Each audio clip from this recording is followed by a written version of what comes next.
Hello and welcome to the Brutal Iron Gym podcast, where our goal is to cut through the BS and deliver the brutal truth about topics related to health and happiness.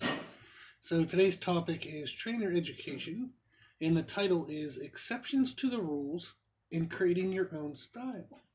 So recently we had a listener email in, and the questions they were asking were kind of focused around exceptions to the rules. So they had listened to a podcast on time under tension, and kind of like how differing times under tension can relate to differing goal outcomes. So if you're doing a set of an exercise, just doing it for 10 seconds versus 20 seconds versus 30 seconds, like what is the correct time frame for what goal outcome? So if I'm doing the exercise to get stronger, what's the correct kind of time under tension range? If I'm doing the exercise to get bigger muscles, or if I'm doing the exercise to get endurance. So they were listening to that podcast and they asked about specific set and rep schemes that didn't fit into the standard rules that were stated in that podcast. But they wanted to know if their kind of examples of sets and rep schemes still worked, even though they didn't fit the rules. So if we use this as an example to kind of build from here, is if we think of the time under tension range for building muscle. So for example, real quick, why do we talk about time under tension versus reps? So if I say, okay, I'm going to do something for 8 to 10 reps, that isn't equal among all exercises. So if I'm doing, like, say, a dumbbell bicep curl versus a barbell back squat, each rep takes a differing amount of time. So a good controlled, rep of like a bicep curl maybe will take, say, 2 seconds. Whereas a correct perfect squat, breathing and bracing, good setup, might take 4 to 5 seconds. And there's arguable difference, but I just want to give you an example here. And I've seen sets of 10 of squats take people 40 to 60 seconds. Whereas a set of 10 of curls can maybe take 20 seconds. So they're not equivalent in the sense of, if you just think of rep range, that would mean what you're judging by each exercise is different. So if I take 10 reps of a bench press versus a squat versus a bicep curl versus a leg press, am I going to get the same results out of 10 reps of each of those exercises? The answer is no. And why not? And the reason why is because they would have differing time under tension. So they all might be for 10 reps, but one might only be for 15 seconds, one might be for 60 seconds, one might be for 40. So you get a different outcome. So what actually dictates the outcome isn't the reps, it's the time under tension. So the podcast that actually talks about time under tension ranges and all that stuff, let me get that pulled up so that way, if you're interested in listening to that one completely, you can actually go listen to that one, and that can help this stuff maybe make a little more sense. The whole podcast will still make sense, but if you want to learn more about the rep range aspects, it's podcast 214, titled Understanding Rep Ranges and Expected Results. So that was the podcast they were kind of referring to.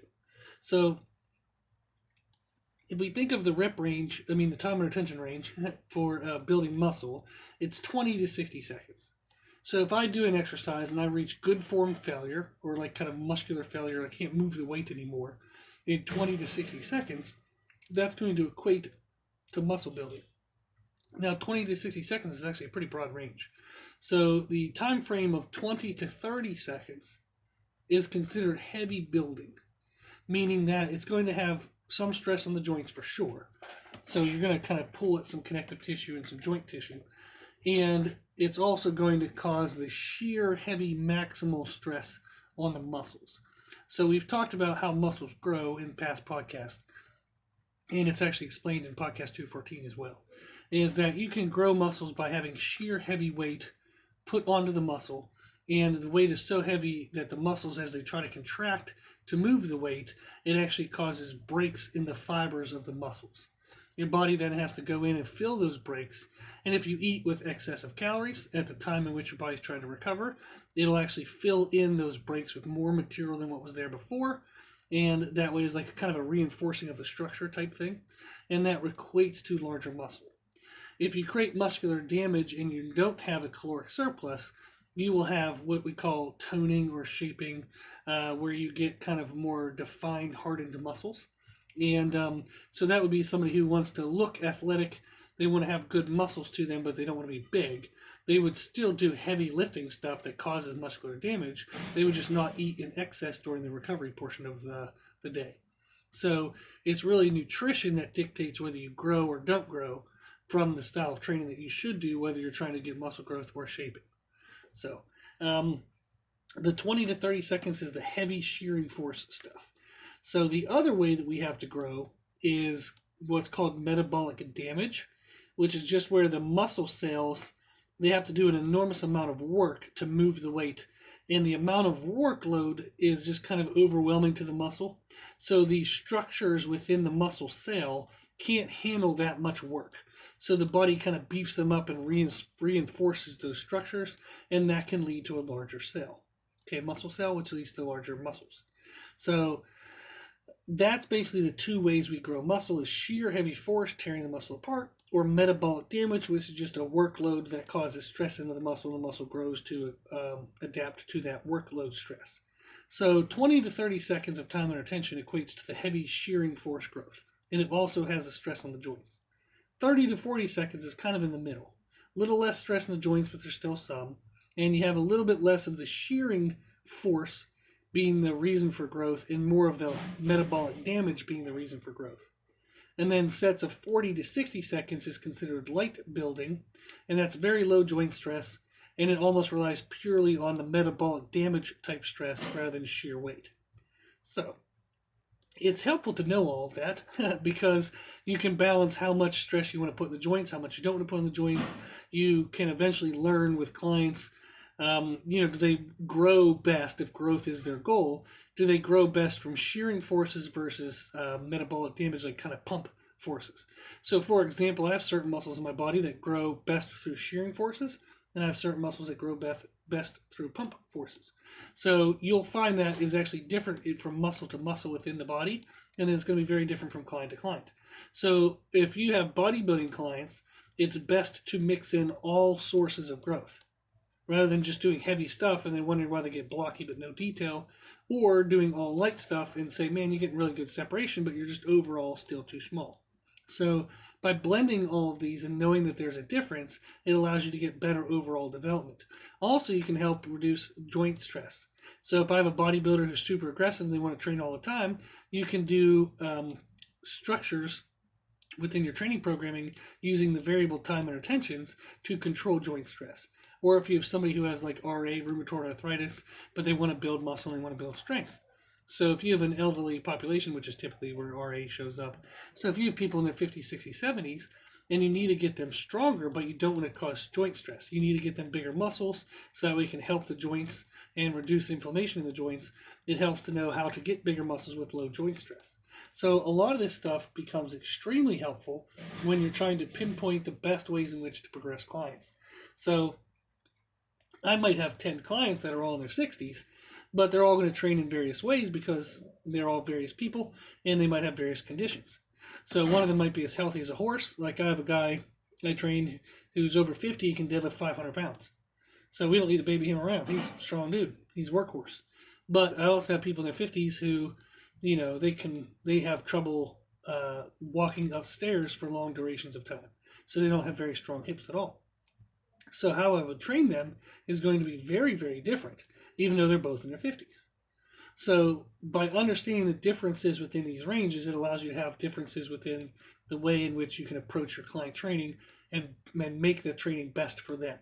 So you get the best results, but you get the least amount of collateral damage type stuff. So that way they can stay with it long term, they enjoy it better, and they see more progressive overall health without having to trade, maybe increased strength for joint pain. So you're not having to trade healths, you're actually being able to build all of them. So I rambled there for a little bit, but that's why it's important to know. So some people might say, it's like, okay, well, that sounds stupid. Like, why do I have to know about heavy building versus medium building versus light building? And it's for all of those reasons, so that we can best focus your training towards that individual's needs. So, okay, with all that in mind, we know now that the range of growth is 20 to 60 seconds. The listener understood these rules, they agreed to them, so they've been lifting for a while, so they understood that everything there was correct. But they brought up the point that there are other ways to achieve those goals. So they said, what about an example of 10 sets of 2 to 3 reps? Where the person did 2 to 3 reps, the form stayed good, but they probably weren't going to be able to get another rep, and definitely not 2 reps. So it was kind of a good form failure. Not 2 to 3 where you're like trying your absolute best and form breaks to shit and you're just trying anything you can to muster up the reps. So we're saying, say, 10 sets of 3 reps where you could probably do a fourth, definitely not going to get a fifth, but you stayed in good, clean position the entire time.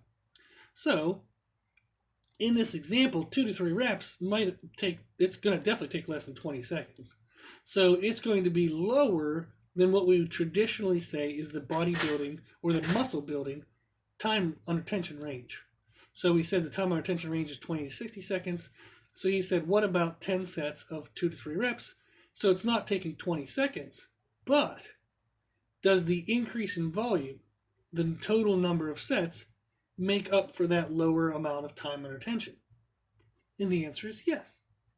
So why is that true? Well, if you take what would be considered average recommendations, and typically for most exercises that we're going to do for growth, and say you're going to do them in the 20 to 30 second time under tension range, you're typically going to do maybe 3 or 4 working sets. So there are different styles of training, where they might do 2 or 3 warm-ups, then one quote-unquote all-out set. And there's a bunch of other kind of exceptions to the rules, and that's why we're talking about this. But in general, if you were going to think what's the most average way for most people to train, it's going to be an exercise for 3 to 4 sets of 20 to 30 seconds of time under tension. So you would think of that for, say, like dumbbell presses if you want to grow your chest. So you do 3 to 4 sets, and for dumbbell presses, 20 to 30 seconds, probably going to be around, say, 8 to 12 reps, maybe 10 to 14 reps, somewhere in there. So you would do 3 to 4 sets of 10 reps. We all kind of know that that's pretty good basic, bodybuilding for the chest. Makes sense, right?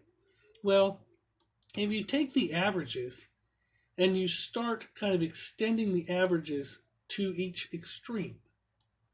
So if I go from 3 to 4 sets up to 8 to 10 sets. So if I take the sets upwards, that allows me to take the time under tension downwards.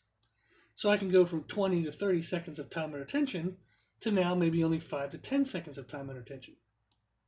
So if you extend the averages to the extremes, so like we said, if I went from 3 to 4 sets up to 8 to 10 sets, but I went from 20 to 30 seconds of time under tension down to 5 to 10 seconds of time under tension, that is how you can still achieve similar results, even though you're not within the general rules of that concept. So that's how you do it, is basically you start making the extremes. Now, you start to say to yourself, okay, well, 3 to 4 sets up to 8 to 10, what if I can only do 6 sets? That's still above the average, that's probably fine. So what you're looking for is, it's going to be different per person. It's going to be different based on their abilities, their strength levels, their technique refinement. So for example, if somebody has very good technique, they're not going to be able to do as many top-end, truly maximal sets as somebody who has crappy technique. And the reason why is the person who has really good technique, they are utilizing all of their strength in every rep they do. So they're going to wear out fast. Now they can probably move really heavy, cool stuff, but they're going to wear out pretty quick. Whereas if somebody doesn't have very good technique, they're never really fully using their maximal strength because their technique is limiting them. So they might be able to do, say, 8 to 10 singles in a bench press workout, because maybe in sets 1, 2, and 3 they kind of forgot to keep the back tight. Maybe on sets 4, 5, and 6 they did well, but maybe on set 7 they forgot to kind of keep their foot planted, then they didn't have a really good arch. So they have a lot more leeway with the total volume they can do, because per unit of volume they're not maximizing their performance. Whereas if somebody has very good technique, every single set they do is going to be the best they have, so they're going to wear out faster. So that's something you'll see, is that each individual will be able to have differing amounts of total volume. And then you'll see that there's individual differences for the timer attention. So some people, a timer attention of 5 seconds, they're not strong enough for that to even stress the body. So if I do 5 seconds of, dumbbell presses with 10-pound dumbbells, who gives a shit? It's not heavy enough to even matter. So 5 seconds of maybe like 1 or 2 reps of 150-pound dumbbells, well, that's going to matter. That'll cause some damage. So strength differences and technique differences will vary how many sets and reps you can do. So to what extreme you can pull each component. So what extreme I can pull my sets to, what extreme I can pull my time and attention to. Because there's so much variability in that. That's why we have to make rules. That's why we set the rule of 20 to 60 seconds as general building and 3 to 4 sets is generally common. So we have to present what is going to hit the middle of the people, because that's where you have to start from. So if I'm ever going to learn the skill of something, it's good for me to learn from the middle out. Meaning that let me know what's the most useful stuff, what's most common, where everybody's going to mostly need. We learn that, we apply that, we get good at that, and then you can start to go out to the extremes, but you'll know where you're going from. So you'll always have a reference point, and your reference point is always correct. It's always a good reference point. So you're not accidentally referencing off something that's incorrect. So that's why we have to have general rules. So podcast 214 that talks about time and retentions, what it is a good general structure that every trainer should know, every person who works out should know. So even if you're listening to this and you're not a trainer, you definitely should know this stuff. So that way you actually know you're getting the right results for what the effort you're putting in. So it's good for us to start from the middle ground. And then you can learn how to break the rules, kind of the exceptions to the rules, if that makes sense. So every podcast I do, I've talked about this, I guess, like in one of the most recent ones, is I said I have to decide what I edit out and what I edit in. So I'm trying for the most part to hit the most productive stuff. But are there going to be extremes outside of the middle kind of information? Oh, hell yeah, definitely, 100%. So in this example, the listener was listening to what I had said in podcast 214, and they said, well, like, all that's true. I agree with that. But what about this? What about that? I've seen results with this that was outside the rules. I've seen results with that, which was outside the rules.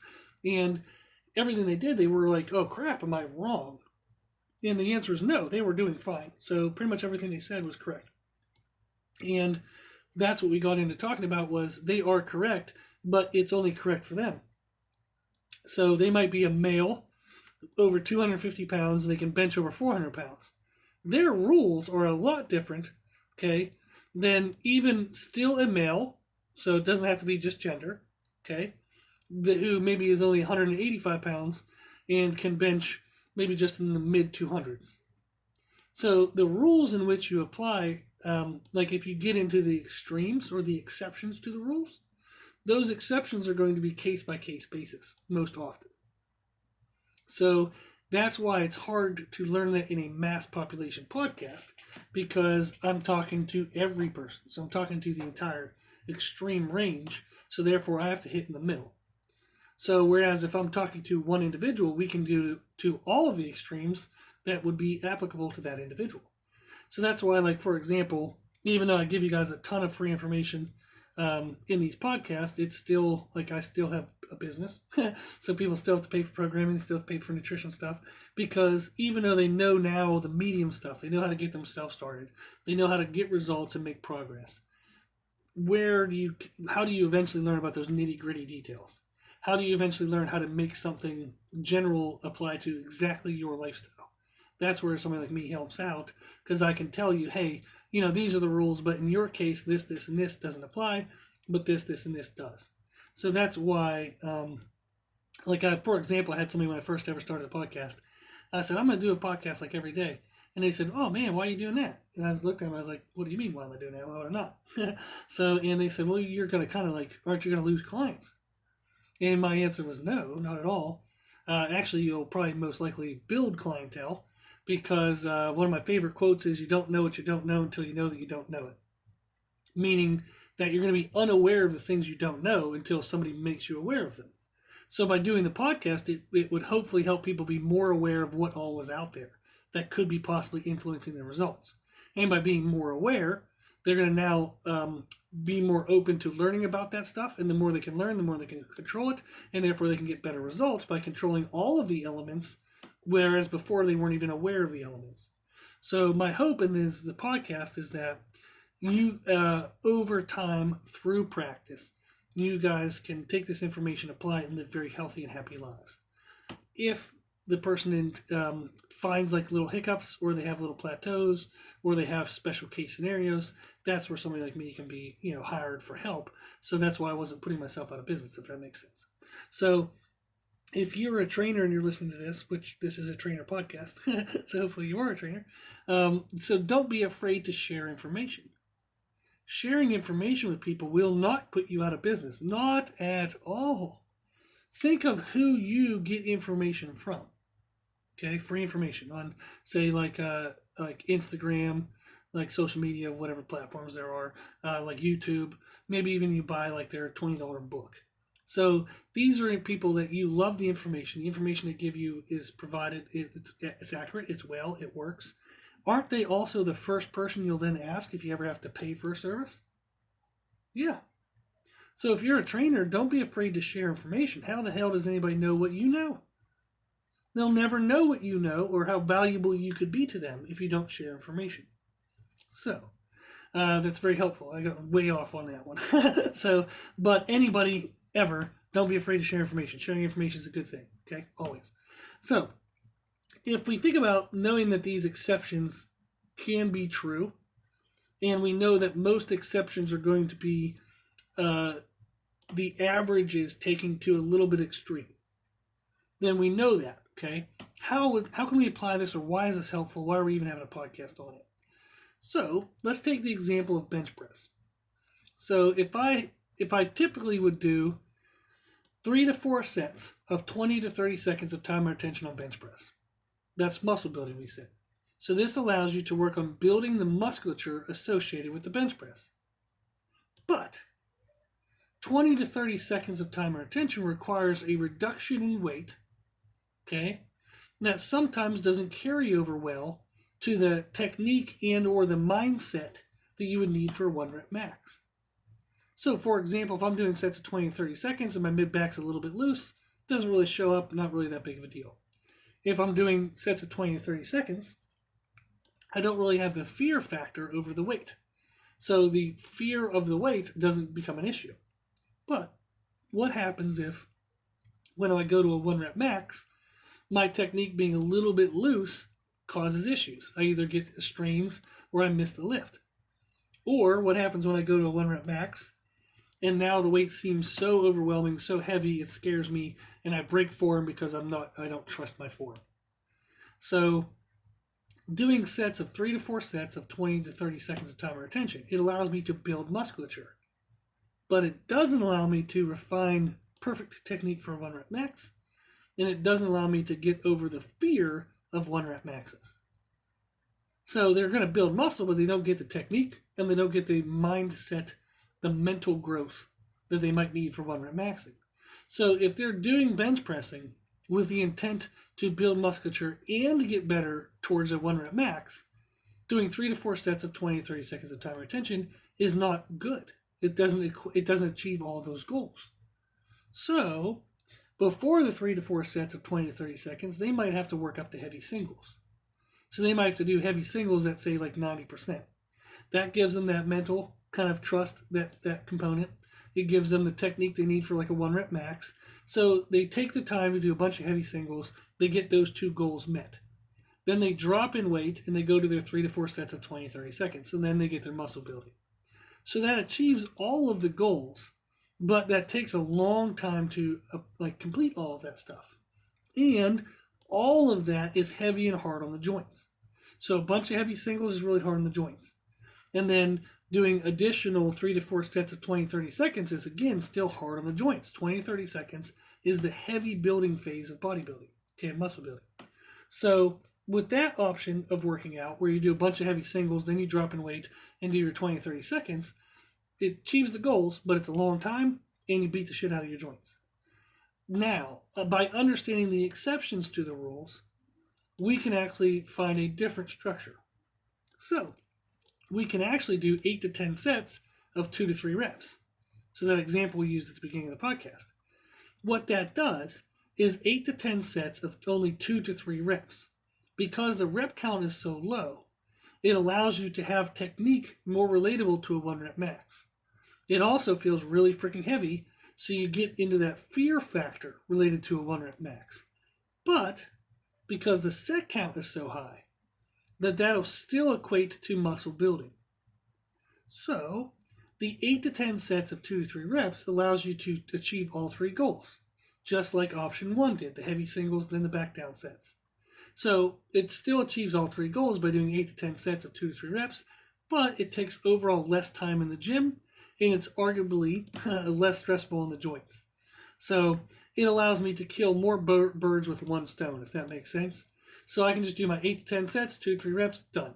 Rather than doing a whole bunch of singles with really long rest periods in between, really heavy weight, beating up the joints. And then I back down in weight, I do my 3 to 4 sets of 20 to 30 seconds, which still takes a lot of rest in between and still beats up the joints. So by understanding how to bend the rules a bit, you can achieve more goals in a shorter amount of time. So that's a couple of the benefits of understanding how to bend the rules. So then one benefit is you can mix differing goals within the same workload. So within the same amount of work, I can achieve both growth and technique, rather than having to work on technique separate from my growth. So I can actually kill 2 birds with one stone. And actually in our second example there of the 8 to 10 sets of 2 to 3 reps, we're actually killing the growth bird, we're killing the technique bird, and we're killing the mental mindset kind of fear of 1 rep maxes bird. So maybe this isn't the greatest analogy because I'm talking about killing birds for like 5 minutes, but it allows us to accomplish more things with just that 1 unit of work. So just the 8 to 10 sets of 2 to 3 reps, just that 1 unit of work, I can accomplish all 3 of those things. So that's one of the things that's awesome about it, is you can mix and match, and you can achieve more goals within the same workload. Another benefit to knowing and understanding the exceptions to the rules is the reduction in time in the gym. So instead of doing 2 concepts that take 20 minutes each, maybe 40 minutes total, I can mix and match and use my exceptions and maybe accomplish both techniques in only 30 minutes. So I can take 40 minutes of work and get the exact same results out of 30 minutes. So that's very helpful. Another thing the benefit of it is you can personalize your workload. So you can train in methods that feel like they work best for you. So for example, for me, is if I deadlift too heavy too often, it kills my recovery. So I can't train legs as often as I'd like, and I find that there's a reduction in my performance if I deadlift too often. So I've found for myself that I can really only max out deadlift truly about once a month, but that still cuts into my overall leg volume. So by understanding how to kind of manipulate things, I can use, for example, concepts of pre-exhaust and concepts of reverse banding that help me still feel maximal weights, but it doesn't require as much recovery time, and allows me for more squat practice, allows me for more leg growth, and allows for a lower degree of nervous system stress. So by understanding the exceptions to the rules or how to play with the rules, I can still get the goal I wanted, but I can get all of those side benefits, all of them. So that's really cool. So because for me, deadlifting too heavy too often is not good. But I have a couple sumo pullers, for example, that if we don't deadlift super heavy like once every 2 weeks, their technique and their ability goes downhill real fast. So we actually deadlift really incredibly heavy every single week, but it's what works best for them. So like we said, is understanding the exceptions to the rules allows you to better personalize for individuals. But we can't teach all of the exceptions for all of the individuals in a podcast. You can't even do that in like 10 podcasts. So that's just time working with people and experience. So I had a friend one time ask me, they asked